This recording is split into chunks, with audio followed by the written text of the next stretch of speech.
Someone recently told me about a month ago, they said, you look like someone who does social media for dentists. And funny enough, that is my real job. So, great guess there. And this comment made me think about all my jobs. So I was actually on LinkedIn recently, and I was making some updates, and I realized I've had 25 jobs in 15 years. So if you want to do that math, I'm basically a really hard worker. And I'm pretty sure I was #ready to work before that was a thing.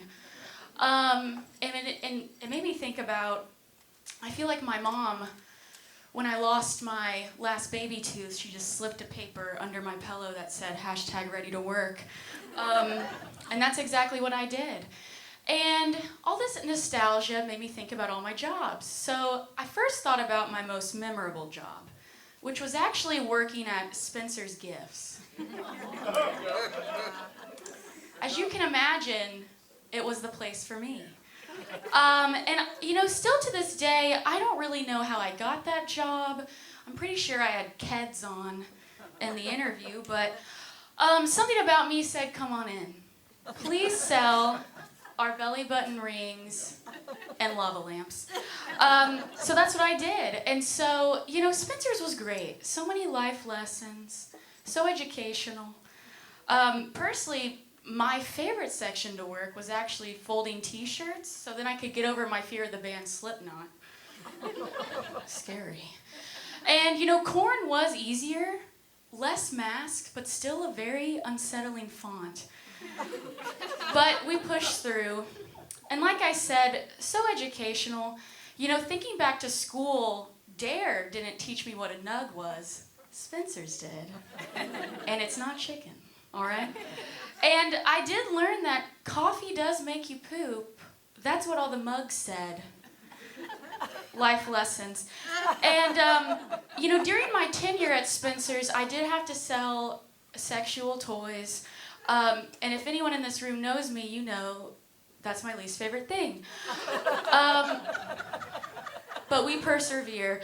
So I remember there was this one particular day, a couple came in, and they were looking for a very specific phallic device, realistic form, mind you. And in 2014, we did have smartphones, but we also had free will. And this lovely couple, they brought in a printout of the prints they were looking for, about arm length, pretty much the whole sheet of paper.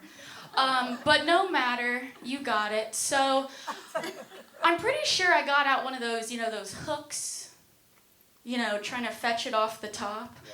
Unfortunately, we did not have their prints in stock. I thought I was in the clear until they asked, well, what would you suggest? I was like, well, the candy underwear is a really great flavor, very chewy. They did not buy that, so Manager Todd sent me back to the gag gifts where I belong. We got through. And then I started thinking about, again while on LinkedIn, about my worst job.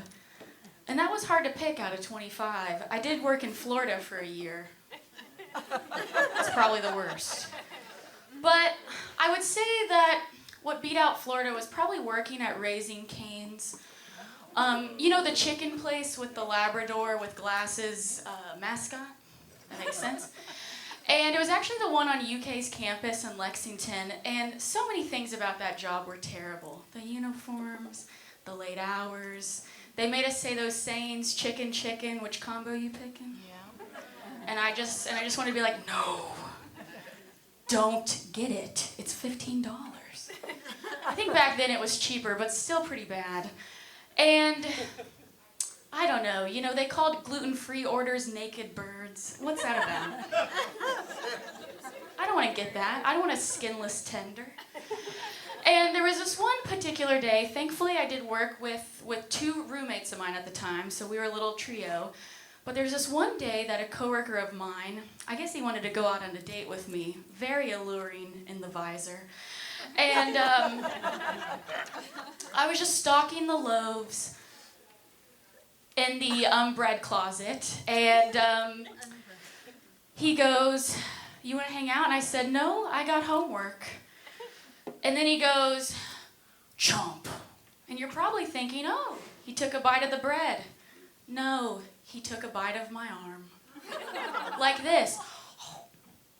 I've never seen a pickup line like that. You can imagine it didn't work and I was stunned. But, back then, unfortunately, Me Too, that just wasn't a thing yet. It was more like he chewed at that time. But we got through, and before I get out of here, I know that everyone's dying to know the secret of cane sauce, and I'll tell you, it's mayonnaise, ketchup, Worcestershire, a sprinkle of my skin cells, and salt. Thank you guys so much. I'm Trista Mudd.